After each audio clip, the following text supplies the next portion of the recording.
그 예고했듯이 오늘은 익스프레스 엔트리 카테고리 기반 선발 발표된 거 그거에 대해서 얘기할 거고요. 캐나다.ca 공식 웹사이트에 있는 내용을 거의 위주로 할 것 같습니다. 거기에 이제 뭐 전체적으로 얘기들이 잘 나와 있는데 간과하기 쉬운 부분도 있고 그래서 얘기를 할 거고요. 참 좋은 소식이긴 한데 뭐라 그래야 될까? 뭐 모든 사람들을 갑자기 구원해주는 없던 게 뿅 하고 나타난 그런 거라고 보기에는 좀 어려워요. 마지막에 결론에서도 얘기를 하겠지만 이미 IRCC에서 일찌감치 작년에 TO로 정해놓은 인원 그 TO 내에서 그 일부를 쪼개가지고 이 카테고리 기반 선발을 하는 거기 때문에 없던 게 새로 생긴 건 아니고요.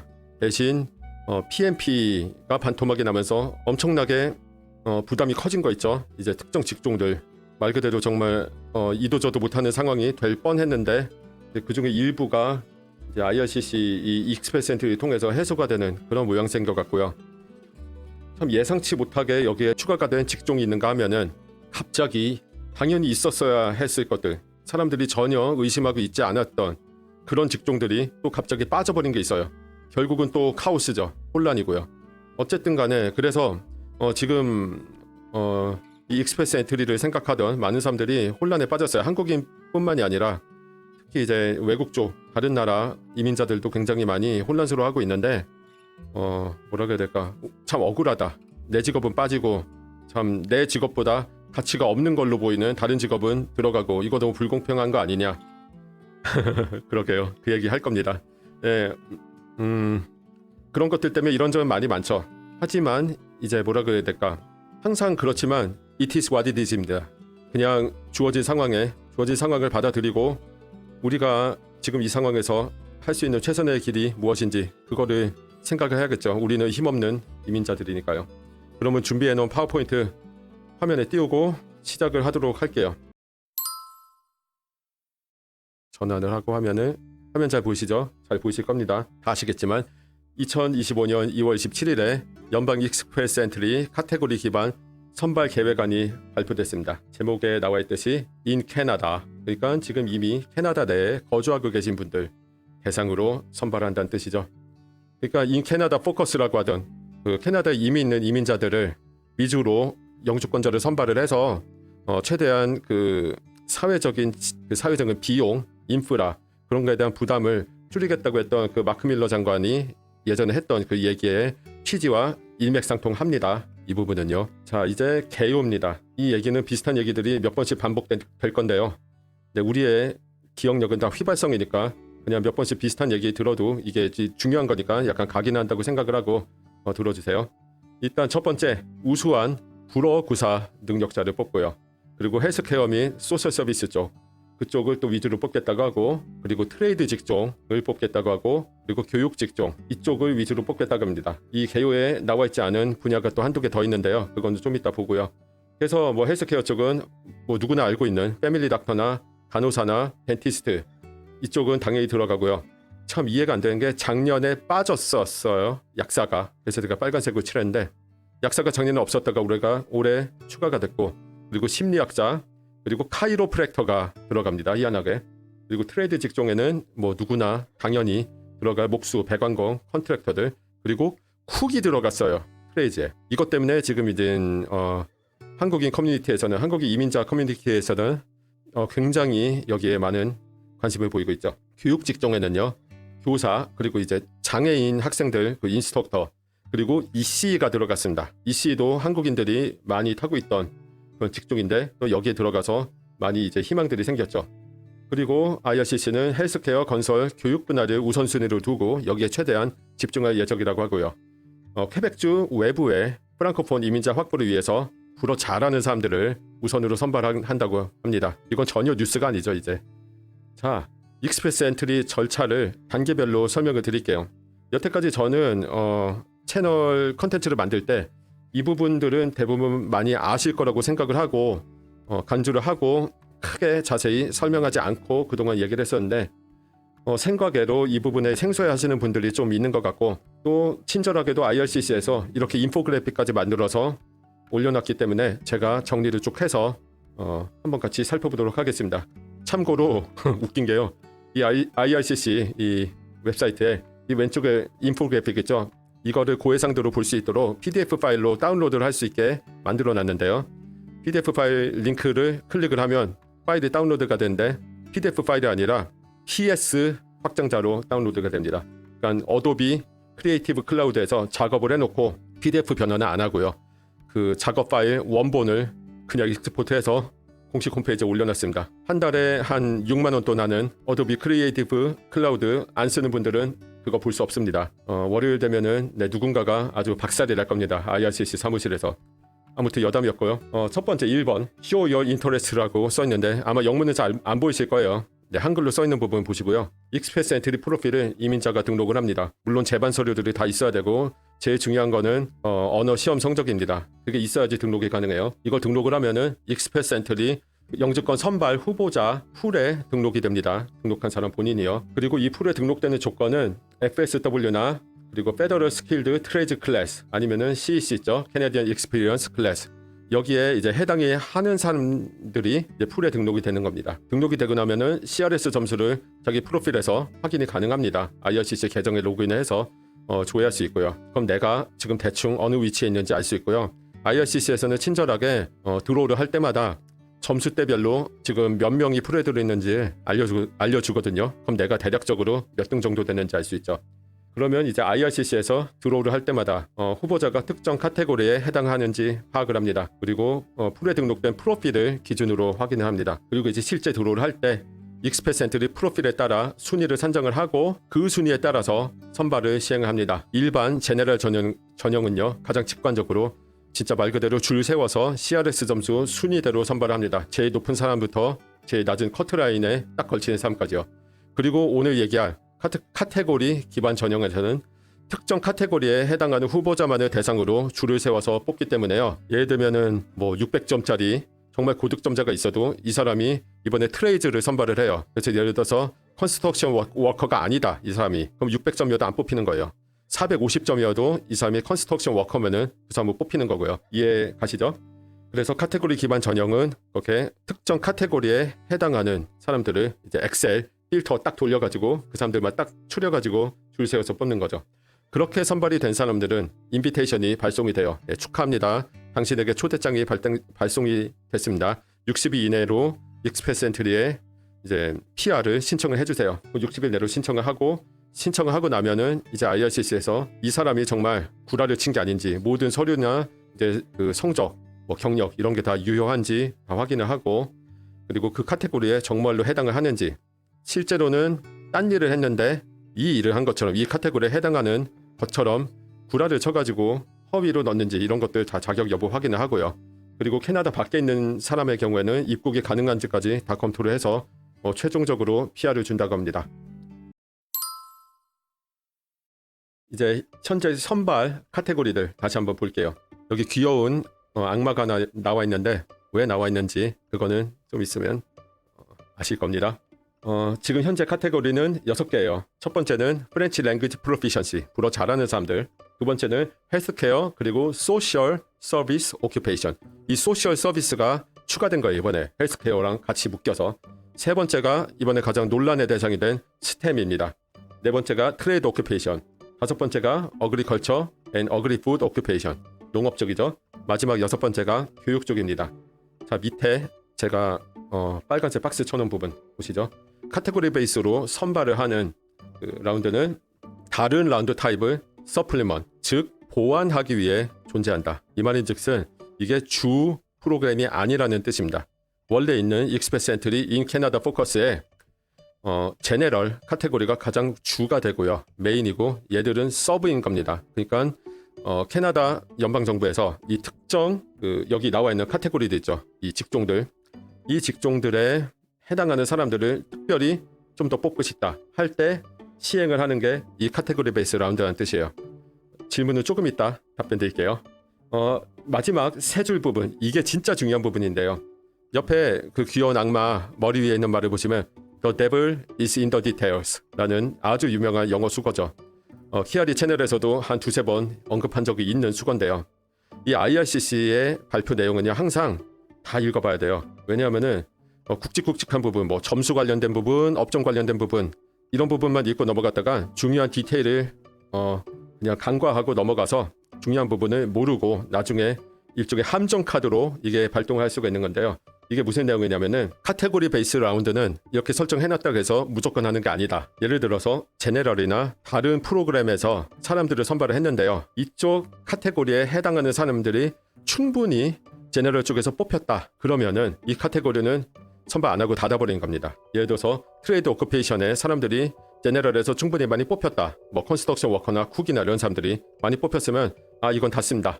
대신 헬스케어나 스템 쪽 더 뽑겠습니다. 이렇게 가버린다는 거예요. 이거는 어떤 프로그램이 조기 종료가 되고 어떻게 될지는 아무도 모릅니다. 당연하지만 아직 시작도 안 했어요. 전혀 모릅니다. 이게 바로 더 데블입니다. 이 디테일에 숨어있는. 우리는 이 위에 있는 커런트 카테고리 6개만 보고 넘어가야 돼요. 그리고 지금 저보다 빨리 내용을 전달해 준 분들 이 부분 한 명도 얘기 안 했습니다. 이런 부분들을 봐야 돼요. 그분들을 탓하는 거 아니에요. 이거는 사실 덜 중요한 정보긴 하거든요. 어쨌든 간에 IRCC는 이런 것들 그냥 손바닥 뒤집듯 열고 닫고 해요. 그러니까 이런 거 뭐 지금 보고 되게 중요하게 생각한 게 딱히 의미가 있는 건 아니지만 그냥 여러분께서 이런 자료들을 보실 때 이 디테일들도 놓치지 말고 보시라는 당부의 말씀을 드리고자 이렇게 굳이 언급한 거예요. 그래서 이 데블이 좀 전에 설명을 드렸지만 카테고리 기반 선발은 보완하기 위한 목적으로 운영을 하는 거고 메인 프로그램이 아닌 거예요. 메인 프로그램은 이 캐나다 포커스의 CEC의 제네럴입니다. 그래서 이쪽에서 충분히 다 뽑히면은 카테고리 기반 선발은 중단을 할 수 있는 거고 이 6개 중에 어떤 게 중단이 될지 어떤 게 끝까지 갈지는 까봐야 합니다. 자 이런 나중에 얘기해요. 그런 거 너무하다. 그리고 질문들도 보고 있으니까요. 나중에 안 까먹고 답변 드릴게요. 방금 불어 관련 질문을 하셨는데요. 아주 좋은 질문입니다. 왜냐면 바로 다음 페이지에 나왔죠. 프랑스어 구사자 카테고리의 필수 요건은요. NCLC 니보 셋 레벨 7입니다. 이게 유일한 필수 요건이에요. 겁나게 어렵습니다. 구체적으로 그 프랑스어 그러니까 연방에서 인정하는 프랑스어 시험은 TEF 캐나다와 TESF 캐나다인데요. 그 영역별로 점수가 몇인지 다 알려주면은 어려우니까 어려운 게 아니라 너무 길어지고 복잡하니까 그거 생략을 했어요. 그 4개의 카테고리 4개 그러니까 듣기, 읽기, 말하기, 쓰기 4개 각각 니보 세트 이상을 받는 게 조건이고요.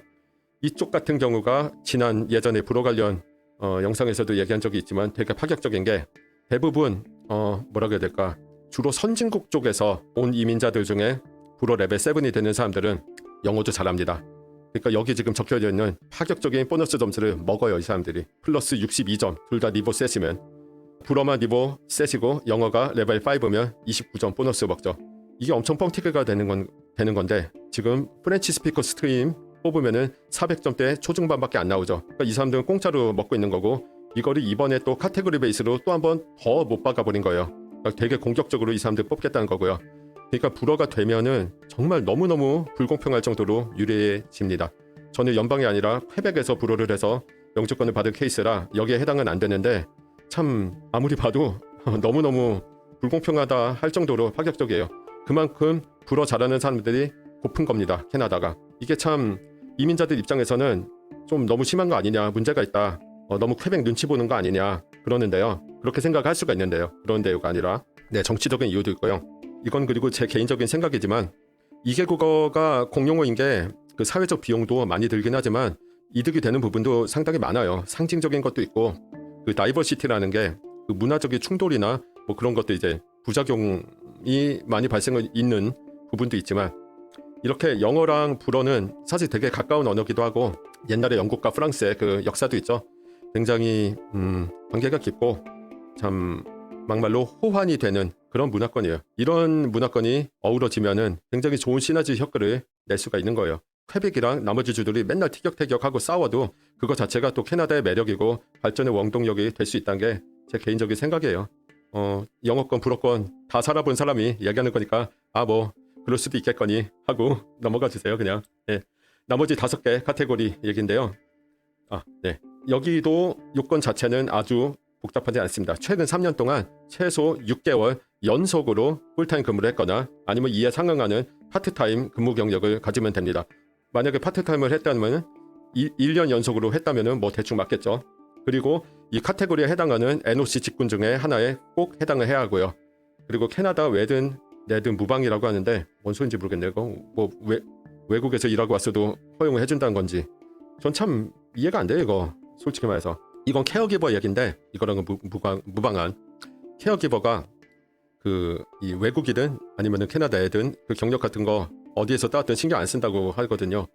근데 맨날 그 케어기버 얘기는 아니지만 이거는 그 외국에서 그 경력 만들어 온 거 그거 정말 말도 안 되는 허위로 만들어 온 경우도 많아서 캐나다가 항상 엉뚱한 사람들 선발하거나 그런 부작용들이 있는데 이런 식으로 왜 그렇게 널널하게 풀어주는지는 잘 모르겠지만 그거는 뭐 정책 입안자가 아닌 제가 뭐 막 의견에 대한 부분은 아닌 것 같습니다. 뭐 일반인은 얼마나 알겠어요. 자 이제 헬스케어 소셜 서비스 분화볼게요. 소셜 서비스 쪽이 추가된 게 여기서 가장 눈에 띄는 부분이에요. 그래서 사회복지사나 그 커뮤니티 서비스 워커 뭐 이런 사람들이 추가가 됐고요.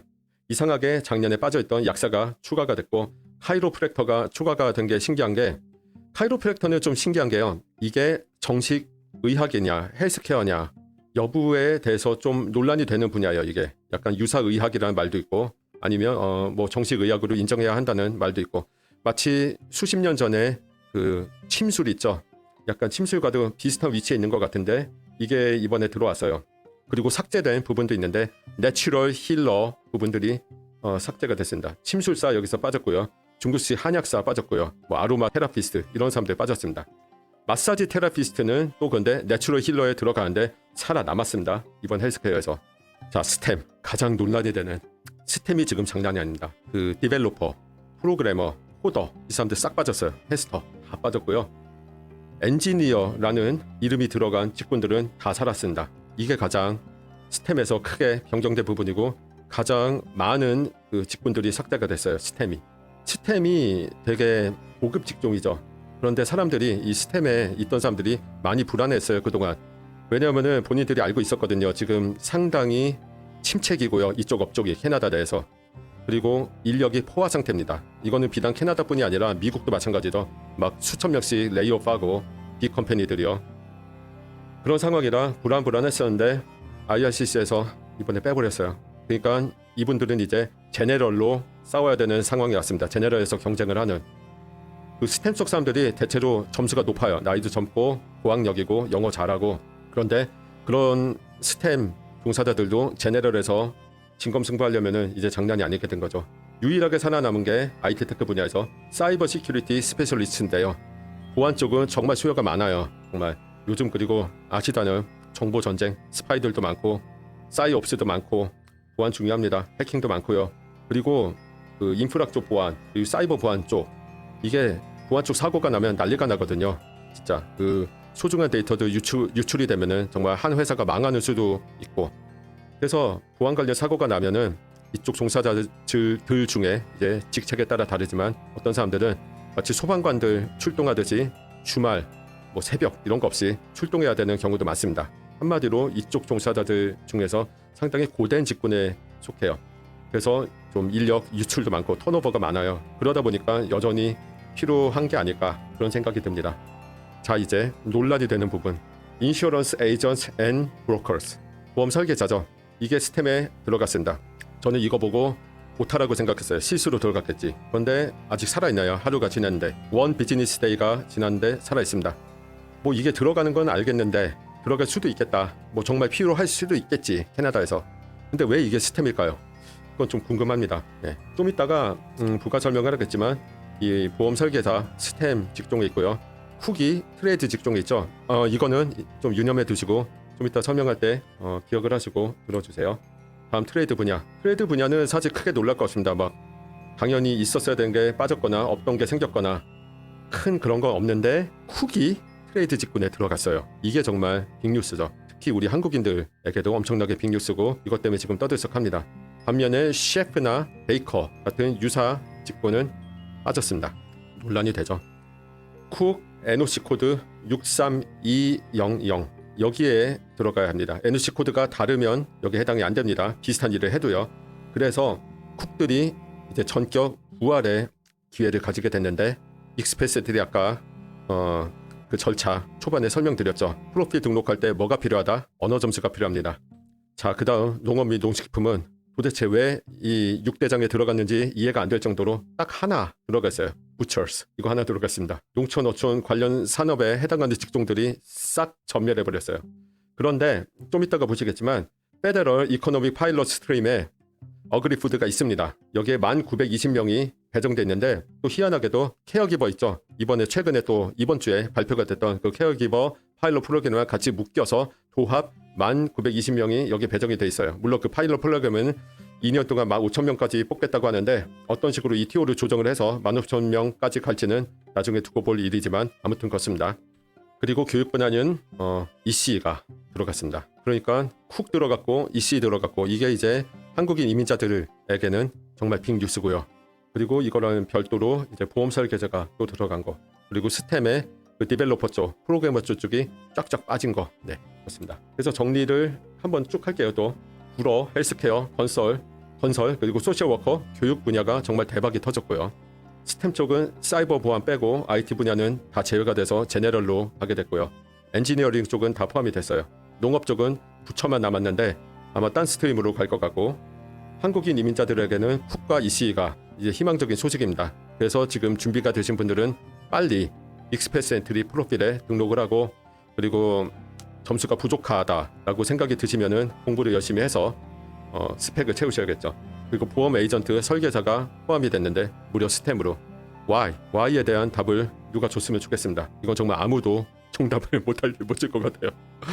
그리고 또 중요한 게 트랜스포트 분야가 빠졌습니다. 트러커가 익스패스 엔트리로 영주권 받는 아주 인기 많은 분야 중에 하나죠. 한국인은 좀 해당이 안 된 쪽이긴 했는데 인기가 많았는데 그게 빠져서 이제 한국인이 아닌 다른 나라 이민자들 사이에서 난리가 났고요. 파일럿은 일반 EC를 노려야 할 거고요. 질문이 있다 나왔죠. 네, 좀 이따가 한번 같이 보죠. 학원 선생님 포함 안 될 것 같은데 한번 보겠습니다. 이민자 선발 플랜에 어디 들어가 있는지 이걸 보셔야겠죠. 이거를 봐야지 이제 숫자를 보고 대충 얼마나 뽑을지 추이를 알 수 있습니다. 일단 프렌치 스피커 퀘벡이 아닌 나머지 주에서 뽑는 프렌치 스피커는요 29,325명 선발 계획이 돼 있는데요. 이게 건데 그 익스패스 엔트리 불어 구사자 스트림에서 뽑는 요 화면 요 부분 있죠. 여기 이 파란 칸 있는 요게 이제 불어 스트림으로 뽑는 건데 요것만이 여기에 해당된 게 아닙니다. 뭔지 설명드릴게요. 좀 이따가. 여러 스트림에 녹아 있는 거예요. 그러니까 다른 스트림에서도 사람을 뽑을 때 불어, NCSC, 디보 세트가 있는 사람들은 또 여기에 포함이 되는 거예요. 그런데 이제 따로 뽑아놓은 거예요. 퀘벡도 보라고 뽑아놓은 거죠. 사실은 이만큼 뽑을 거다. 최소. 미니멈 넘버예요. 사실은 저것보다 많이 뽑을 겁니다. 결론적으로. 그리고 2번 카테고리 기반 익스패시티 엔트리 선발은 왼쪽에 있는 빨간 상자 안 두 가지 프로그램에 해당이 됩니다. Federal Economic Priorities 그리고 In Canada Focus입니다. In Canada Focus가 CEC 제네럴 선발이나 다름없던 거거든요. 화면 하단 보시면은 캐네디언 익스피리언스 클래스로 3번 뽑았어요. 올해 1,350명, 4,000명, 4,000명. 그래서 9,350명을 뽑았는데 이게 이제 In Canada Focus고요. Federal Economic Priorities가 이제 또 지금 얘기한 이 카테고리 여기에 해당이 되고 이 두 개 이제 짬뽕을 해가지고 뽑는 거예요. 무슨 뜻이냐 하면은 아까 말씀드렸듯이 제네럴로 뽑을 때도 이 카테고리에 있는 사람들이 들어간다는 겁니다. 이해 가시죠? 그래서 이 카테고리에 해당하는 사람들이 이제 제네럴로 충분히 뽑히면은 이 카테고리별 선발은 또 닫히는 거고요. 그런 식으로 이제 운영이 되는 거고요. 녹색 상자에 있는 Federal Economic Pilot, Caregiver, Agri-Food, Community Immigration Pilot, Economic Mobility Pathways Pilot 이게 1920명 이 배정이 돼 있는 거고 이래서 아마 어그리푸드의 부처가 딱 하나 들어가고 나머지는 전멸한 게 아닐까 싶어요. 자 이제 이해 가셨죠? 그래서 이거 다 합치면은 124,680명을 올해 뽑을 예정이었거든요. 그 빨간 상자 안에 들어있는 엄청 많이 뽑죠. 이게 전체 밑에 232,150명 써있는데 이거의 53%입니다. 과반수예요. 과반수. 뭐 난민이니 뭐니 이런 거 다 합친 거 AIP 뭐 PMP 다 합친 게 이것보다 적다는 겁니다. 과반수예요. 그런데 지금 현재 뽑은 게 이제 프렌치 스피커 6,500명 뽑았고 CEC로 9,350명을 뽑아서 제가 산수가 좀 딸리는데 한 16,000명 정도가 빠져서 이제 10만 8,000명 거의 10만 9,000명을 이제 이 카테고리 베이스랑 제네럴로 뽑는 거죠. 이해가 가셨죠? 그래서 결론적으로 쭉 볼게요. 작년에 봤을 때는 작년에 카테고리 선발은요 제너럴에 비해서 50점에서 100점 정도 커트라인이 낮았습니다. 이건 그냥 참고사항이에요. 올해도 꼭 이럴 거라는 보장은 없습니다. 물론 카테고리 베이스 선발은 제너럴보다 낮을 거는 자명해요. 얼마나 낮을지를 모른다는 뜻입니다. 그리고 프렌치 스피커는 29,325명 땡 뽑고 끝이 아닙니다. 우리 29,325명 뽑았으니까 그 뒤에 풀에 있는 사람들 중에 불어 성적이 있는 사람들은 이제 안 뽑아. 니들 다 나가리. 이게 아니에요. 불어 성적이 있으면 여전히 뽑습니다. 딴 조건이 맞으면요. 그러니까 컨스트럭션 워커인데 불어 NCSC 7이다. 그러면은 점수 엄청 높겠죠. 뽑히는 겁니다. 그래서 제가 이것보다 결론적으로는 더 많이 뽑힐 거라고 한 거예요. 프렌치 스피커가. 그리고 그렇기 때문에 이 프렌치 스피커 스트림이 아닌 다른 제너럴이나 카테고리에서도 불어로 받는 보너스 점수가 유효한 거고요. 그래서 지금 불어 공부가 대세라는 겁니다. 전체적인 점수가 이제 하락할 요인이 있고 상승할 요인이 있는데 하락할 요인은 다들 아시겠지만 LMI의 보너스 점수가 50점이 사라지는 겁니다. 아직 공식적으로 IRCC 홈페이지에는 이게 안 떴어요. 아직은.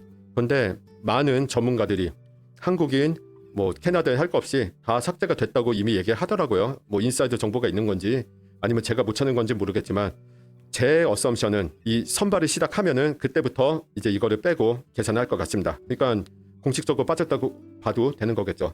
반면에 점수 상승 요인은 이제 사람들이 언어 공부가 얼마나 중요한지 알았어요. 영어 불어 다. 특히 영어가 이미 점수가 있는 사람들은 불어도 최대한 공부해서 그 NCSC 5라도 받으려고 할 거예요. 그것만으로도 몇십 점이 추가가 되기 때문에 이게 또 상승 요인입니다. 기억하세요. 한국인만 경쟁하는 게 아닙니다. 한국인은 이 전체 이민자 풀에서 굉장히 작은 포션에 불과해요. 그리고 영어 불어를 기본적으로 장착하고 있는 우리 경쟁자들이 아주 많습니다. 그리고 이 사람들 중에는 젊은 사람들이 많아서 이 공부를 할 에너지가 있는 사람들 그리고 뇌가 덜 굳은 사람들이 많아요. 제가 너무 겁주는 건가요? 근데 지금 현실은 그렇습니다. 그렇기 때문에 이게 열렸다. 그러니까 우리에게 우리 완전 최고다 잘 될 거다 그 희망을 이렇게 그렇게 유발하는 그런 말들에 너무 혹하면 안 되고 이럴 때일수록 냉정하게 객관적으로 생각을 해야 된다는 겁니다. 그리고 아까 얘기 나왔지만 카테고리 선발은 보조 수단이니까 선발이 주기적이지 않을 수 있습니다. 이거 기억하세요.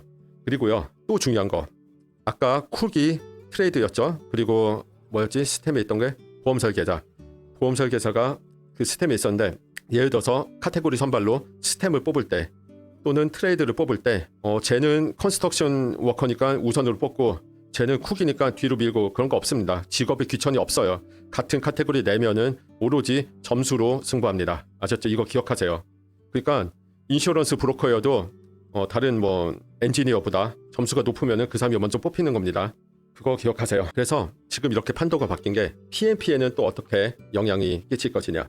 특히 쿡이나 EC는 다 PMP를 위주로 타고 있었죠. 한국 분들은 특히 PMP의 고득점자들이 그동안 이제 그 선발할 때마다 다 이제 그 자리를 가지고 가고 있었는데 이 사람들 중에 일부가 익스프레스 엔트리 카테고리 베이스로 빠지기 시작하면은 PMP의 점수 하락 효과가 있을 겁니다. 물론 얼마나 있을지는 모르고요. 사실 그런데 이 점수 하락 효과에 더 큰 영향을 주는 거는 주정비 PMP의 선발 인원수 자체입니다. 지금 큰 주들이 온타리오가 아직 그 PMP 선발 인원수 얘기 공지 안 한 걸로 알고 있고요. BC주가 공지를 했던가요? 했던 것 같아요. 예, 했던 것 같은데 아직 드로우를 본격적으로 시작하지 않았죠. 사람도 얼마나 뽑냐에 따라서 점수가 좌우될 거고요. 지금 당장은 너무 낙관적으로는 생각하지 마세요. 그냥 현상 유지일 거라고 생각을 하고 PMP랑 익스프레스 엔트리가 둘 다 선발을 본격적으로 시작하면 상호 간에 영향을 줄 거기 때문에 그때 이제 어떻게 될지 보셔야 합니다. 그러니까 신중하세요. 액션은 빨리 취해야 되는 게 맞는데 좀 이따가 설명드리겠지만 신중하셔야 됩니다. 냉정하셔야 되고요. 그래서 지금 대략적으로 카테고리 베이스 선발은 몇 점이 될 것이다 라고 섣불리 얘기하는 거는 별로 의미가 없습니다. 맞히기가 힘들어요 일단. 그리고 그거 맞힌다고 해서 정말 대단한 것도 아니고요 사실은. 예. 그냥 유보를 하고 지켜보는 게 답이고요. 그냥 2024년에는 50점에서 100점 정도 낮았다. 그러니까 올해도 몇십 점은 낮을 것이다 최소한. 그 정도로 생각하시는 게 제일 바람직할 겁니다. 자, 그래서 우리가 뭘 해야 되냐. 여기는 이제 제 순수한 의견입니다. 여기는 자료 가져온 게 아니라 제 개인적인 생각이니까 그냥 개인적인 의견이다 받아들이시고 생각하시고 맞다고 생각하시면 받아들이시면 되고 아니다 싶으면 그냥 걸으시면 되는데요. 제가 1년쯤 전에 이 채널 시작했을 때부터 계속 얘기했던 게 펀더멘탈이 중요하다. 그리고 그 펀더멘탈의 기본은 언어다. 언어 점수가 없으면 낮아도 되니까 만들어야 된다. 그 얘기 계속 했었는데 지금 언어 점수가 낮아도 이미 점수 만드신 분들은요. 예를 들어서 제가 작년에 그 얘기 한 거 영상 보고 공부 시작하셔서 만드셨다면 지금 익스프레스 엔트리 프로필 등록하시고 그거를 베이스로 이제 나아가실 수 있게 된 겁니다. 그래서 프로액티브 해야 된다는 거, 사전에 이런 게 터지기 전에 미리 움직여야 된다는 게 되게 중요해요. 그 몇 년 전에 TR2PR 기억나세요?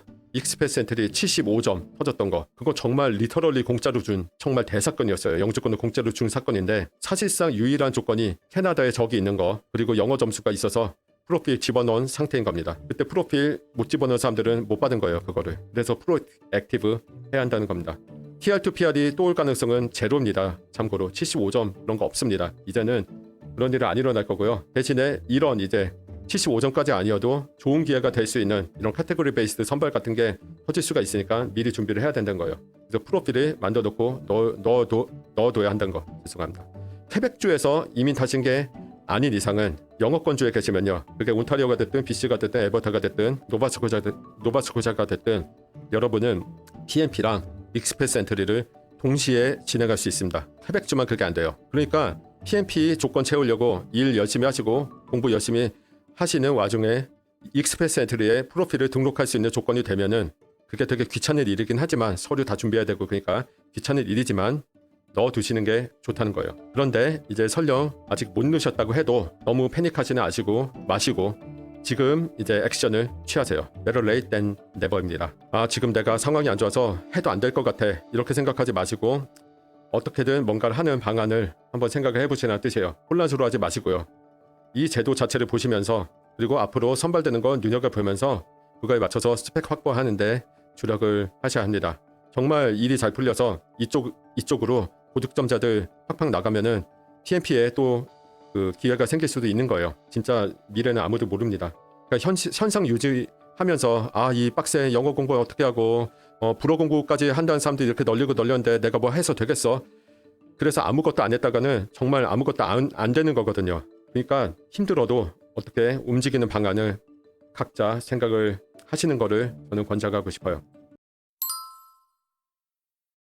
마지막으로 드릴 말씀, 팩트와 루머를 혼동하지 마세요. 이거는 비단 이 카테고리 베이스 이게 터져서 그런 게 아니라 항상 상수로 하셔야 되는 건데 캐나다.ca에 또는 주정부 그 웹사이트에 그 옳은 뉴스들 아니면 공신력 있는 미디어가 아닌 곳의 소식은 모두 의견일 뿐이고요.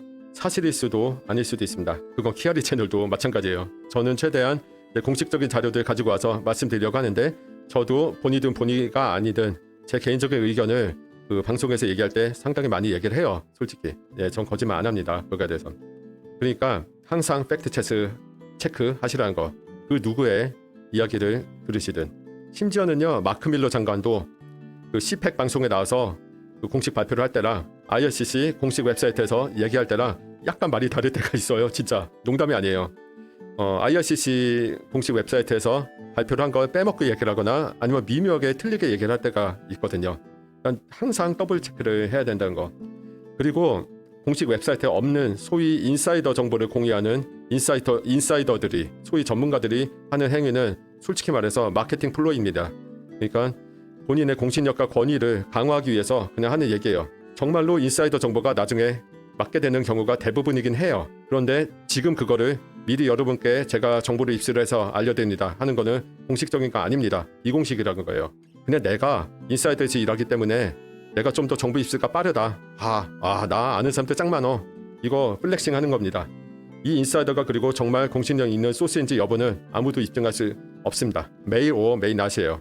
물론 메일일 가능성이 더 높아요. 메일 낫보다는. 하지만 그건 아무도 모른다는 겁니다. 그리고요.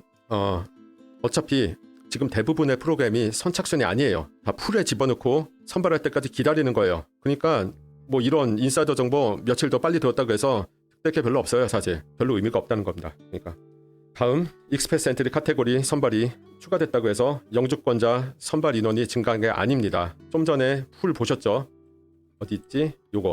이거는 이미 작년에 공지됐던 거고 여기에 있는 수치 내에서 이제 그 카테고리별로 정리를 어레인지를 한 거죠. IRCC에서 조정을 해서 이쪽 카테고리는 이쪽 분야 사람을 얼마나 뽑고 뭐 어디는 얼마나 뽑고 그런 거를 정한 거지 없던 자리가 생긴 거 아니에요. 그거 기억하셔야 됩니다. 대신에 이제 PMP가 반토막이 나는 바람에 원래 PMP 쪽에서 소화했어야 할 인원들, 뭐 예를 들면 ECE도 있고 쿡도 있죠. 이 사람들이 이쪽으로 이제 상당히 옮겨졌다고 생각하시는 게 더 이해하기 쉬울 겁니다. 그래서 이번 카테고리에 들어갔다 그래서 갑자기 영주권 취득이 쉬워졌거나 문이 확 열린 건 아니에요. 다만 옵션이 하나 더 생긴 거고요. 이 옵션이 하나 더 생긴 것만으로도 엄청나게 큰 이득입니다. 하지만 그렇다고 해서 문이 확 열린 건 아니에요. 이 익스프레스 엔트리 프로필 만들고 풀에 들어가서 커트랜에 들어가는 그 과정은 고달프고 까다롭습니다. 그리고 우리가 아직 아무도 모르는 거, 선발 인원수와 빈도에 따라서 많이 쉬워질 수도 있고 아무 변화가 없을 수도 있다는 거예요. 이거는 두고 봐야 하고 조만간 알게 될 겁니다. 벌써 3월이 됐고요. 이제 3월부터 본격적으로 뽑기 시작할 거니까요. 자, 그리고 마지막, 참 꼰대 같은 소리지만 꼼수나 편법 같은 거 쉬운 길 찾지 마시고요. 펀더멘탈에 집중하세요. 펀더멘탈에 집중해서 본인의 스펙이 탄탄해지면 지름길이 저절로 생깁니다. 진짜예요. 그래서 PMP 익스프레스 엔트리가 전부 다 지금 점수제로 갈고 있죠. 익스프레스 엔트리는 원래 점수제였지만요. 지금 퀘벡주도 그렇고 엘버타주도 그렇고 BC 온타리오 이 얼리 어댑터들이 이제 점수제로 그 PMP를 만들고 난 이후에 뒤에 다른 주들도 점점 이제 점수제로 바꾸고 있죠. 가장 최근에는 아주 작은 주인 뉴펀들랜드의 레브라도주가 점수제로 바꿨는데요. 이게 대세예요 지금. 이 점수제는요. 그 뭐라고 해야 될까? 그 주최 측한테 유리합니다. 주최 측한테 유리한 방식이에요. 자기들이 입맛에 맞는 사람을 뽑기가 더 쉽거든요. 그리고 스펙 괴물들을 뽑기도 쉽고요. 그래서 점수대로 가면 갈수록 지름길과 편법을 활용할 수 있는 여지가 점점 줄고 있습니다. 그 익스프레스 엔트리 쪽 지름길 앤드 편법이 그동안은 LMIA를 통해서 워크 퍼밋을 따서 50점 보너스 점수 받는 거였는데요. 이제 그게 삭제가 되죠. 지름길 하나 큰 게 삭제가 된 거고요. 지금 있는 합법적인 지름길이 불어 공부인데요.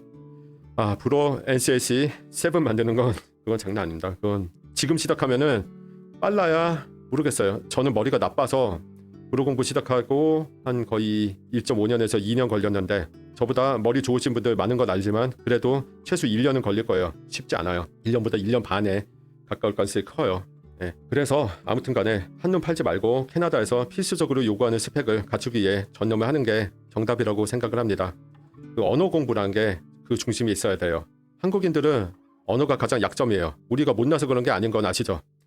우리의 모국어인 한국어가 이 서양어들, 영어, 불어 또는 기타 유럽 베이스 언어들과 너무너무 거리가 멀기 때문입니다. 그게 우리에게 가장 큰 불리한 점이죠. 반면에 이 허들을 넘으면 우리는 그 누구보다도 강해질 수가 있는 겁니다.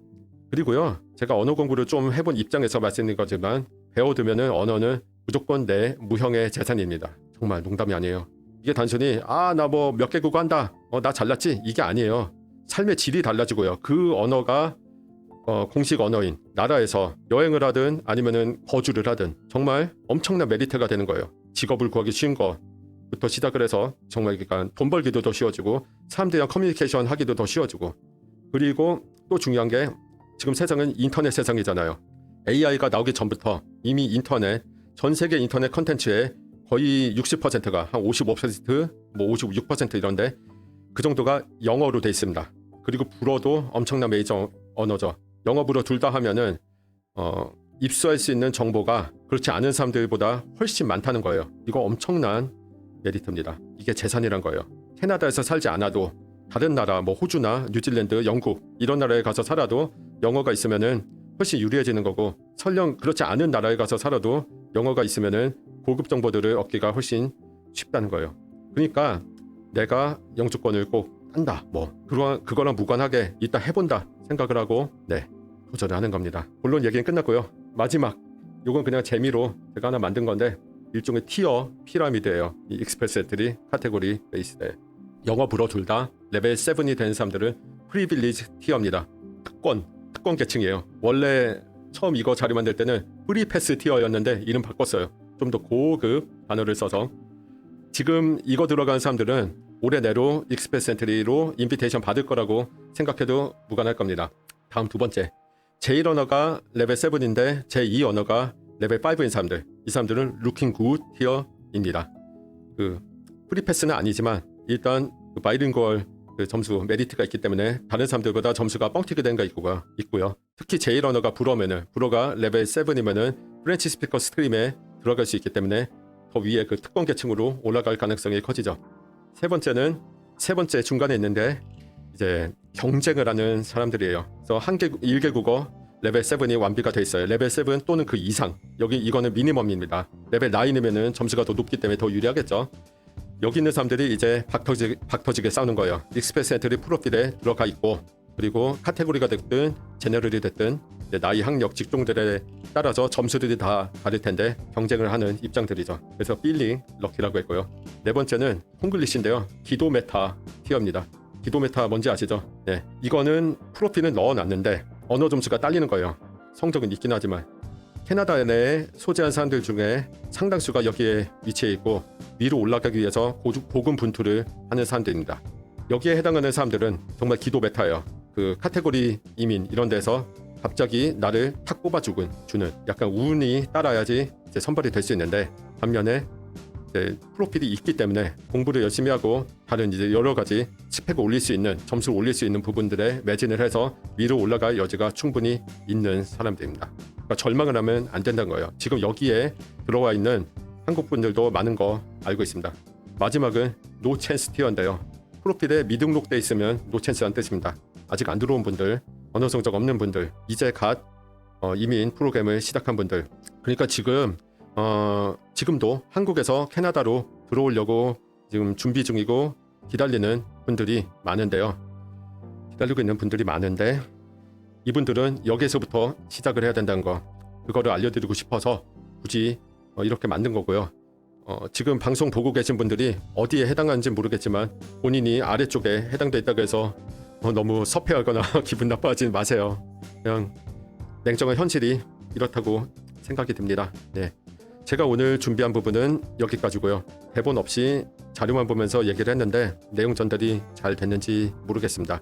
이제 방송 끄고 나서 나중에 리뷰를 하면서 내가 이 얘기를 했어야 됐는데 까먹었다, 망했네 또 이러고 이불킥을 할 거예요. 저는 방송 찍을 때 많이 그러거든요. 야, 딱 1시간 만에 10시에 땡 쳤는데 딱 끝났어. 야, 성공했습니다 오늘은. 네, 질질 안 끌고요.